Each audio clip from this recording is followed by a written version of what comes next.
Hello, everyone. Welcome to How to Read Chinese Poetry podcast. I'm Zong-qi, the program host. In this podcast program, my colleagues and I aim to introduce cutting-edge scholarship on Chinese poetry to a broad general audience. We will present 52 episodes covering the major poetic genres developed over China's long history. Each episode features close reading of one or more of the best-known Chinese poems, with an aim to illuminate their literary greatness and cultural significance.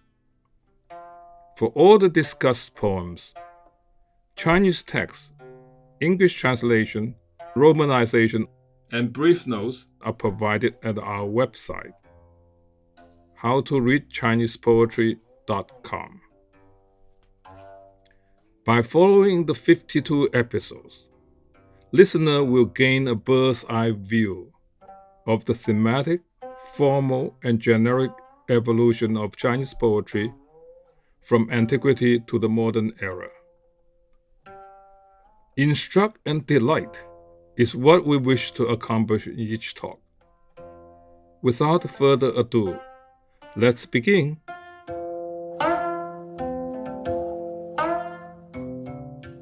Today, our guest host, Professor Egan, will present his second episode entitled Empty Mountains and Mirror Ponds, Pentasyllabic Quatrains in the High Tang. Let us welcome Professor Egan. In our previous episode, we focused on the two main pre-Tang origins of pentasyllabic jueju, performed popular songs, mostly love songs from a woman's point of view, and descriptive quatrains by scholar poets. The former are highly expressive works with strong personal voice and colloquial language, while the latter are primarily elegant evocations of the natural world in formal, structured couplets, but with little personal voice. We also discussed how some pre-Tang works, like those by Yu Xin, combine the two contrasting approaches into an intermediate style that is both descriptive and personal. These are the most direct prototypes from Tang wujue. Tang wujue are fusions of feeling and scene. That said, there is stylistic range. Some hark back to the pre-Tang songs by presenting archetypal yuefu characters in dramatic situations and colloquial language. It should be noted, however, that it is unlikely that these poems were actually sung in the Tang.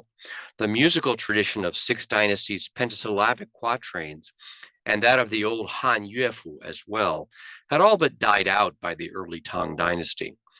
Poets were making use of the ready-made resonance of old yuefu as source material for new kinds of poetry. Wang Wei, early 8th century, is universally recognized as a master of wujue, particularly for his limpid landscape descriptions, which often contain Buddhist allegories. Yet the few more song-like quatrains he composed are also justly famous. He writes of lovers' separation, this time from the man's point of view, in the second of 3 miscellaneous poems. You've come from our hometown and must know what's happening there. The day you left by the patterned window was the cold plum tree in bloom. 君自故乡来，应知故乡事。来日绮窗前，寒梅着花味。By addressing the poem to the second-person pronoun jun, a dramatic situation with 2 actors is created, with the poet taking the speaking role. An impression of direct and natural speech is given by the strong syntax used throughout and the use of grammatical function words, the preposition 自 from, and the negative question word 为. The repetition of 故乡 hometown in lines 1 and 2 and 来 to come in lines 1 and 3 imparts a sense of informality to the speaker's words and emphasizes the linguistic continuity. The words 君, 故乡, and 来日 come day, that is the day of departure, are examples of deixis, person deixis, place deixis, and time deixis, respectively, as their exact reference require knowledge of the speech context. The inference in line 2 and the question in line 4 are modal statements that imply a speaker as a point of reference. The subtle emotion of the second couplet is what makes this poem memorable. In line 3, the word qichuang, patterned window, that is, a window with delicately carved or latticed decoration that makes it resemble qi, patterned silk, almost certainly refers to a woman's boudoir. We assume that the occupant is the speaker's wife or lover from whom he is separated. The question in line 4 is thus projected onto the personal level. The cold plum becomes a symbol of the couple's love, which has endured separation the way plum trees endure the cold of winter. The rest of the question reveals the speaker's anxiety about the continuing strength of this love. His asking whether the flowers bloom or not is an indirect way of asking whether his wife or lover's feelings are as strong as before. The prevalent style in Tang wujue composition can be explained as a hybrid that merges the descriptive and visual power of shi with the emotional voice of the yuefu singer. One compositional method dominates. The first couplet is devoted to a description of images and often demonstrates parallelism. The second couplet is a continuous syntactic proposition and frequently exhibits deixis and modality. The first couplet is generally in the declarative mode and provides the setting or necessary background information for the second couplet. In the second couplet, the emphasis is on the subjective evaluation of all of the poem's imagery. The voice of the singer is internalized by the poet and becomes less stridently expressive and more subtly reflective. Strong emotion remains, but it is generally presented through indirection and understatement. A representative example is Wang Zhihuan, who is 688 to 742, his famous climbing crane tower, Deng Guanque Lou. White sun rests on mountains and is gone. Yellow river enters sea and flows on. If you want to see a further 1,000 miles, climb another story in the tower. Crane Tower commanded a vista from the bend in the Yellow River at a site in present-day Zong-qi Shanxi province. On one level, this is a simple landscape poem in praise of the view. Yet when we analyze the relationships between the images in the parallel first couplet, in the light of the modal conditional proposition in the second couplet, our thoughts may shift to the metaphysical realm. The permanence of mountains is paired with the transience of water, the light of day with the dark of night, and the termination of movement, resting and disappearing, with continuing movement, entering and flowing. A cosmological cycle of yin and yang is described. Indeed, we might go further.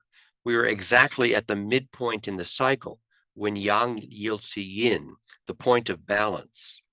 The first couplet thereby creates a seemingly complete conception of the world. But then the second couplet asserts that there is an even greater view open to those who climb higher in the tower. Implicit is that there is a truth about the cosmos that is beyond our normal understanding. There is a Tang Dynasty basis for this interpretation.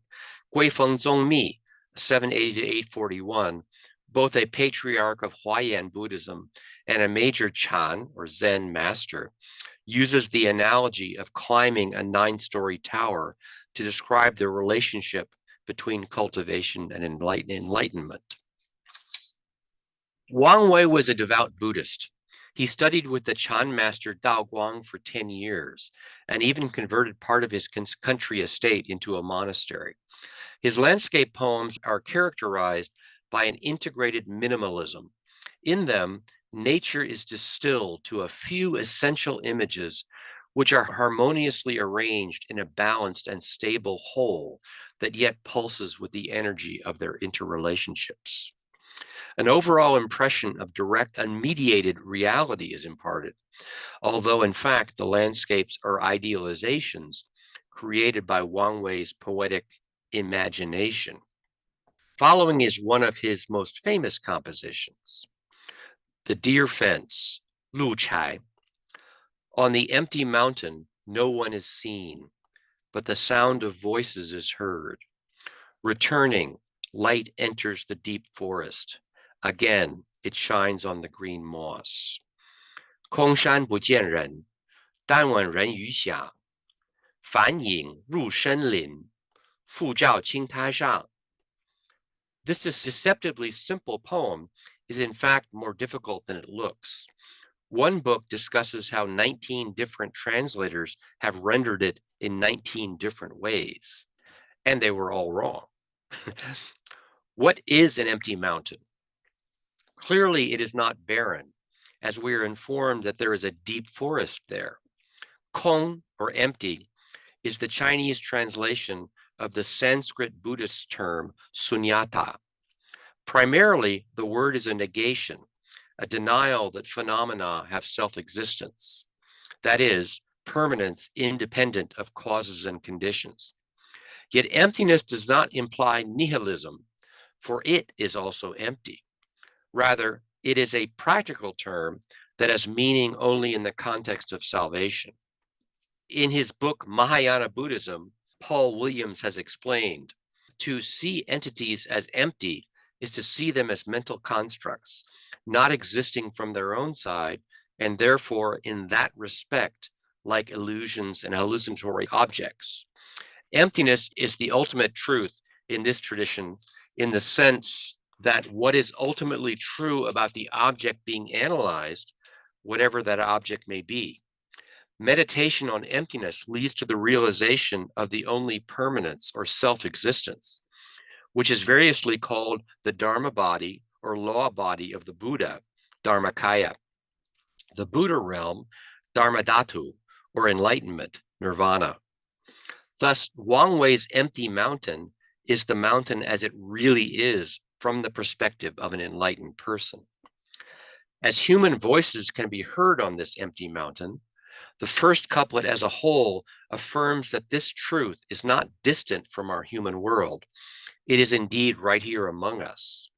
The schools of Chinese Buddhism followed the traditional Indian Madhyamaka, or middle way understanding, that the true nature of phenomena is non-dual.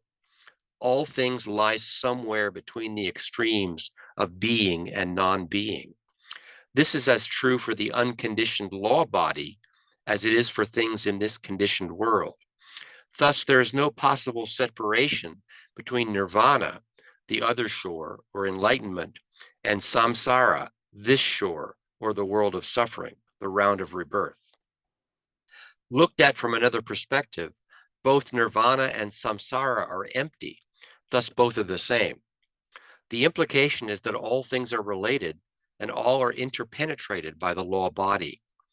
Enlightenment is not transcending one reality to reach another, but is the discovery of the law body within this reality. The second couplet, as always in Jueju, is dominant. Why is the light returning and shining again on the green moss? Consider that in a dense forest on a mountainside, logically the only times during the day when moss on the forest floor might be illuminated are sunrise and or sunset, when light can shine in underneath the tree canopy.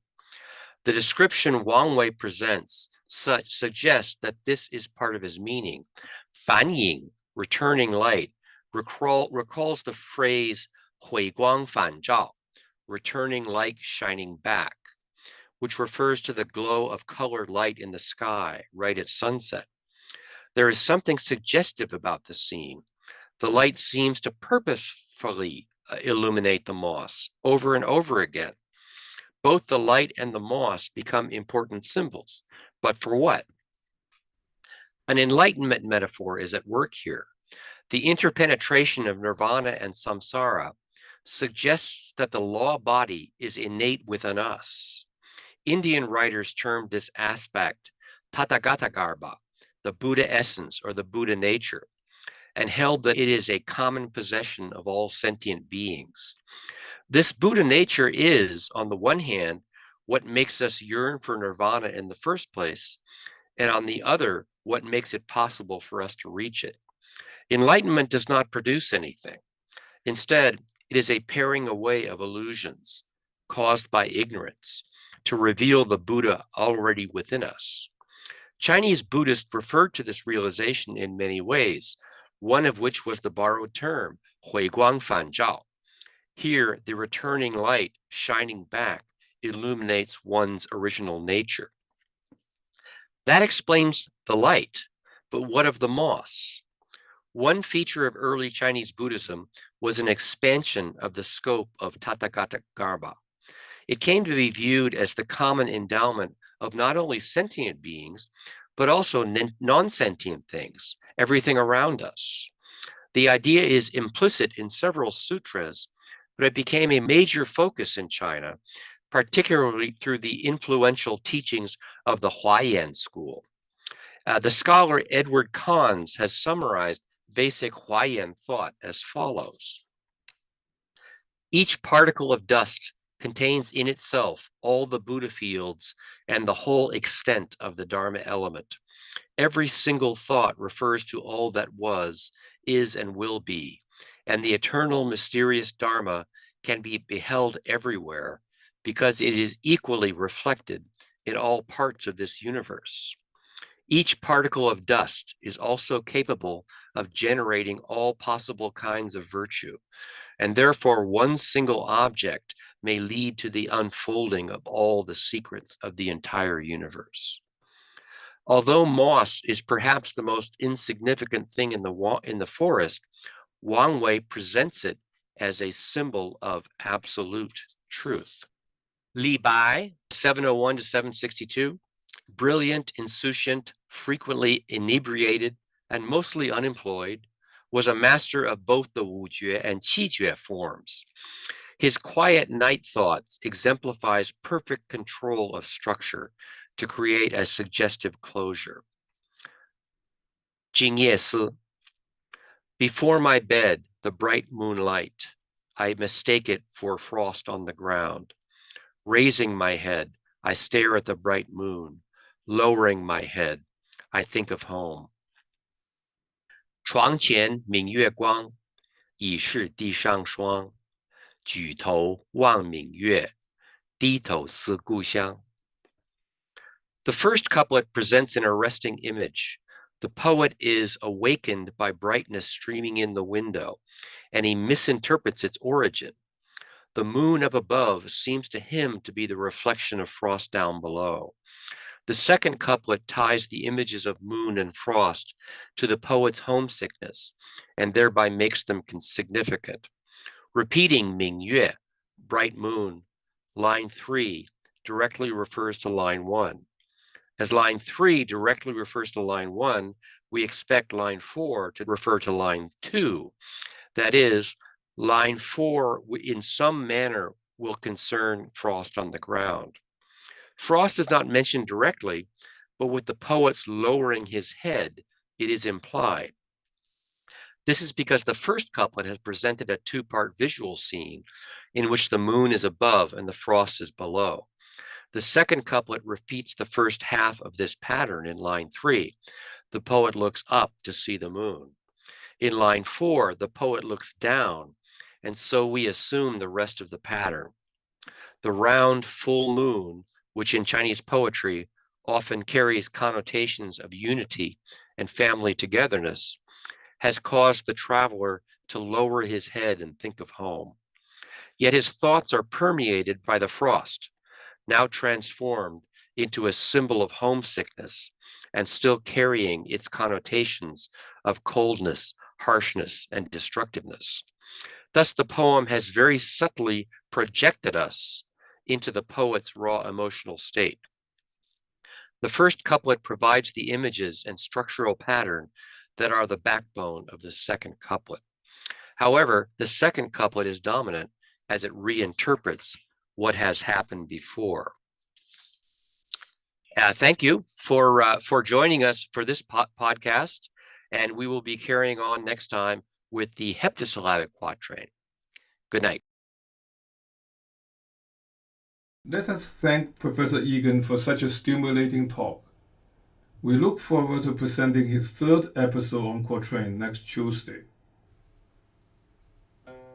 I hope you enjoyed today's talk. Let us relax and listen to a reading of the poems in English by Dr. Andrew Merritt and in Mandarin by Zhao Wenxuan. Miscellaneous poem. You've come from our hometown and must know what is happening there. The day you left, by the patterned window, was the cold plum tree in bloom? Climbing Crane Tower. White sun rests on mountains and is gone. Yellow river enters sea and flows on. If you want to see a further 1,000 miles, climb another story of the tower. The deer fence.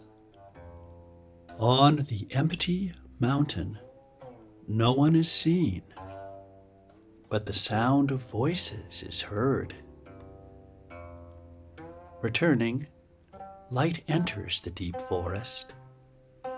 Again, it shines on the green moss. Quiet night thoughts. Before my bed, the bright moonlight. I mistake it for frost on the ground. Raising my head, I stare at the bright moon. Lowering my head, I think of home. Lament of the Jade Stairs. On jade stairs, the rising white dew through the long night pierces silken hose. Retreating inside, she lowers crystal shades and stares at the glimmering autumn moon. 杂诗三首其二，王维。君自故乡来，应知故乡事。来日绮窗前，寒梅著花未。登鹳雀楼，王之涣。白日依山尽，黄河入海流。欲穷千里目，更上一层楼。鹿柴，王维。空山不见人，但闻人语响。返景入深林，复照青苔上。静夜思，李白。床前明月光，疑是地上霜。举头望明月，低头思故乡。御阶苑，李白。御阶生白露，夜久青罗袜。却下水晶帘，玲珑望秋月。